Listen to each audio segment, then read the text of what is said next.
जल्दी से तिलक चढ़ावो ईसरवा ओहू में तोहर भलाई बा। जल्दी से तिलक चढ़ावो ईसरवा ओहू में तोहर भलाई बा।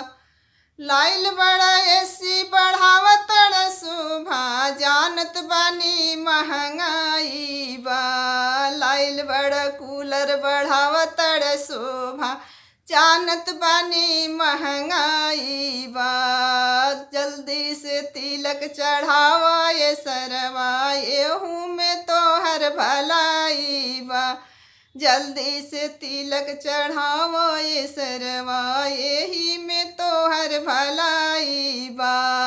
लाइल बड़ टीवी बढ़ावत शोभा जानत बानी महंगाई बा। लाइल बड़ टीवी बढ़ावत शोभा जानत बानी महंगाई बा। जल्दी से तिलक चढ़ावो ईसरवा ओहू में तोहर भलाई बा।